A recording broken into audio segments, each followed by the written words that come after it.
Здраво на сите! Добре дојдовте на овој вебинар, односно онлайн предавање, каде што нашата денешна тема ќе биде трговската војна и нејзиното влијание врз цените на златото и среброто. Повеќето од вас најверојатно знаат, меѓутоа ќе се представам уште еднаш. Моето име е Симона Блажевска и јас сум senior account менаџер во Fortrade. Особено ми е задоволство што сте денеска со нас. Доколку имате било какви прашања, слободно можете да ни се јавите и да побарате да зборувате со вашиот senior account менаџер или пак со представникот за корисничка подршка, кои што секако се тука со задоволство да ви помогнат. Пред да продолжам понатаму, ќе ве замолам да одвоите малку време и да го прочитате нашето предупредување за ризикот и одрекување од одговорност. Јас сум сигурна дека повеќето од вас веќе знаат дека покрај можноста да се остварат добивки од тргувањето со CFD, постои ризик да се претрпат загуби. И секако за тоа морате да бидете свесни. А сега ќе ве замолам да ми дозволите да ви објаснам што е тоа специјален извештај, се разбира доколку не знаете. Специјалниот извештај е кус преглед од една страница, кој што содржи анализа на пазарот и нашата цел е да ви обезбедиме едноставен и разбирлив извештај кој би можел да ви помогне во тргувањето на финансиските пазари. Ќе избереме инструмент како што е на пример златото или валутен пар и ќе ви ја покажеме нашата најдобра проценка за насоката на движењето на цената, за да можете да тргувате со неа, се разбира доколку сакате. Оделот за истражување на пазарот секојдневно изработува посебни специјални извештаи сходно пазарните услови. Имено, специјалниот извештај се состои од фундаментална анализа, геополитички настани и техничка анализа, која што вклучува пивот точка и нивоа на подршка и отпор. Важно е да разберете дека одлуката дали сакате да тргувате врз основа на специјалните извештаи или пак не, е само ваша. А сега да погледнете еден пример за неодамнешен извештај на пазарот. Тука можете да видите фундаментална анализа за тоа што се случува со USA 500 берзанскиот индекс, односно S&P 500. Можете да видите дека ова е извештај за раст на цената на пазарот во текот на период од една недела и нашата анализа сугерира дека вредноста на USA 500 ќе се зголеми. На врвот можете да видите некои геополитички настани и фундаментални анализи кои што би можеле да влијаат врз индексот USA 500. Например, делот од американските стимулативни мерки и некои информации за поединечните акции кои што го сочинуваат овој индекс. Кога користите специјален извештај, од витално значење да ја погледнете тековната цена врз која што се базираат сметките. Во овој случај, ако тековната цена достигне 4370, како што можете да забележите од левата страна на екранот, ова го покажува најдобриот момент според нашата проценка за отворање на позиција за тргување. Се разбира доколку сте одлучиле да тргувате врз основа на овој специјален извештај во моментот кога тој бил активен.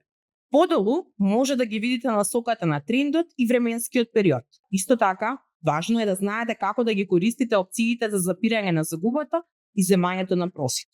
Понатаму ги имате нивоата на подршка и отпор. На овие точки можете да ги ставите опциите за запирање на загубата и земање на профитот, а во продолжение ќе ги погледнете и пресметките.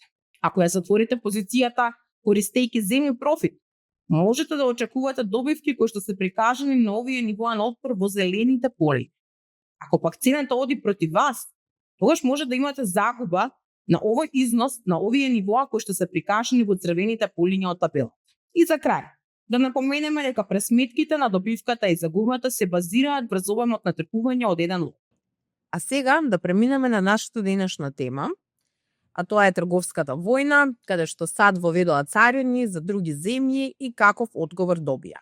Имено, трговската војна е економски спор меѓу две земји.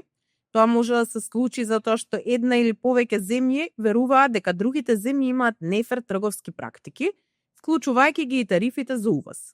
Ова може да предизвика и другите земји да ги зголемат тарифите како одговор. И така се влегува во круг на постојано меѓусебно зголемување на царинските тарифи. Американската администрација изјави дека верува дека другите земји ги искористуваат предностите кои што ги има дадено САД и дека преку царини ќе ја поправат оваа неравнотежа. Некои земји ја прецепираат оваа постапка на САД како најсилна земја во светот, како малтретирање на послабите земји за да ја дадат подобри трговски услови. Во февруари претседателот Трамп потпиша извршни наредби со кои што се воведоа 25% царини за Мексико и Канада и 10% за кинескиот увоз. Двете земји одговорија со свои слични царини. Кина одговори со свои еквивалентни царини.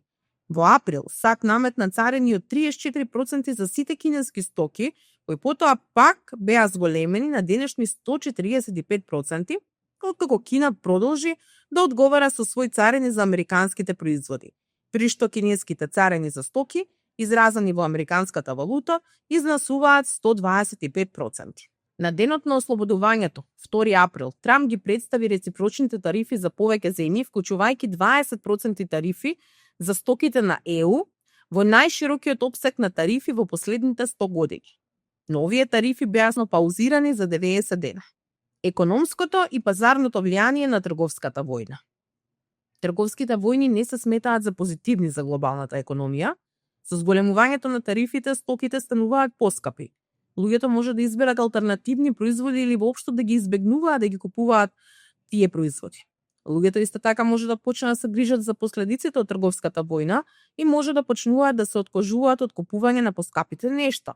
Ова однесување може да предизвика забавување на економскиот раст или пак уште положо може да предизвика рецесија. Сето ова може да значи пониски приходи за компаниите, потенцијално предизвикувајќи распродажба на акциите или намалена побарувачка на нафта, што може да ги намали цените на суровата нафта. Ова е токму она што се гледа, особено од април, каде што и акциите и цените на нафтата нагло паднаа. Сепак, средствата за безбедност за солниште, како што се златото и среброто, може да имаат корист од оваа ситуација. А сега на графиконот ќе го погледнеме влијанието на трговската војна врз цената на златото. На овој графикон има 3 црвени линии. Првата покажува кога САД првпат ги воведоа царините на 1 февруари, почетоците на потенцијалната трговска војна, но се уште беше нејасно дали ова ќе се развие во трговска војна. Може да видите дека цената на златото пораснала за 2,46% во деновите по воведувањето на тарифите на САД за Мексико и Канада. На 1 февруари се случи денот на ослободувањето и пазарите беа апсолутно разнишани, со нагло опаѓање на речиси секое средство. Златото падна за 3,02%. Третата линија го представува 8 април, кога Трамп ги намали грижите за трговската војна со суспендирање на многу тарифи наметнати за денот на ослободувањето, со исклучок на оние за Кина. Цената на златото од тогаш се зголеми за цели 11,56%. Исто така, треба да го имате во предвид фактот дека златото повторно ги достигнува своите највисоки нивоа во периодот на графиконот, кој што е обележан со трговската војна. Па зошто цената на златото се повлече на денот на ослободувањето, бидејќи очекувано побарувачката за злато да се зголеми поради зголемената паника? Како прво, луѓето земаа профит по неодамнешниот рекорден скок на цената на златото. Но, уште поважно, трговците губеа многу пари на пазарите и требаше да ги покријат своите загуби. Можеби не сакаат да се оддалечат од златото, но повеќе средства паѓаа во периодот од неколку дена, така што не е невообичаено златото исто така да почне да паѓа. Додека пазарите заздравуваа, трговците повторно се свртија кон златото, бидејќи веруваа дека неговата цена ќе се зголеми, што и се случи. Електроника, компјутери, телефони и автомобили. Ескалирачката трговска војна најверојатно ќе ја намали побарувачката за овие производи, а со тоа и цената на среброто падна. Ова го објаснува и растот што го забележува цената на среброто од тогаш. Да ја видиме на овој графикон цената на среброто односно на влијанието на трговската војна врз цената на среброто. На 1 февруари цената на среброто го отсликува растот на златото за 2,26%. На денот на ослободувањето цените на среброто паднаа на најниско ниво и се намалија за цели 15,61% до крајот на трговската недела. И како и кај златото, цените на среброто заздравија кога многу царини беа суспендирани, со раст од 8,98%. Овие потези може да изгледаат неконзистентни, бидејќи среброто го има статусот на сигурно застолниште, но ова лесно се објаснува со фактот дека среброто реагира и на индустриската побарувачка, бидејќи се користи во многу производи за широка потрошувачка, електроника, компјутери, телефони и автомобили. Ескалирачката трговска војна најверојатно ќе ја намали побарувачката за овие производи, а со тоа и цената на среброто падна. Ова го објаснува и растот кој што го забележува цената на среброто од тогаш. Какви се изгледите за златото и среброто? Постојат и други фактори кои што влијаат врз цените на златото и среброто, се разбира вклучувајќи и монетарната политика, пред се од страна на ФЕД. Повеќе намалување на каматните стапки се позитивни за овие два метала и се разбира и двата, односно златото и особено нестабилната геополитичка ситуација предизвикува многу побарувачка за безбедност за солниште. Така што продолжувањето на конфликтот помеѓу Русија и Украина или пак конфликтот на Блискиот Исток може да го поддржи растот на цените. Сепак во моментов главниот фактор кој што влијае врз златото и среброто и секое друго средство на пазарите е трговската војна. И никој не може да биде сигурен како сето ова ќе се одвива, главно поради непредвидливоста на претседателот на САД. Во минатото САД има релативно определена или стабилна политика, но сегашната администрација може да креира нова политика во еден ден и целосно да ја смени таа политика неколку дена подоцна. Но оваа нестабилност сушност ја поддржува цената на златото. Делумно ова е причината зошто сите големи инвестициски банки, како што се Goldman Sachs, Bank of America и JP Morgan, очекуваат цените на златото да продолжат да растат. За крај ќе ве замолам уште еднаш да одвоите кратко време и повторно да го прочитате нашето предупредување за ризикот. Јас ви благодарам за вашето денешно присуство. Ние во Fortrade се разбира многу внимателно ќе следиме сезоната на објавувањето на финансиските извештаи. Доколку вие имате било какви прашања или пак сакате да ги искористите можностите за тргување кои што ги понудуваат приликите на пазарот, секако контактирајте го вашиот представник за корисничка поддршка или пак senior account manager. Уште еднаш да ви се заблагодарам за денешното присуство, до следно видување с Богум и наскоро придружете ни се во Fortrade.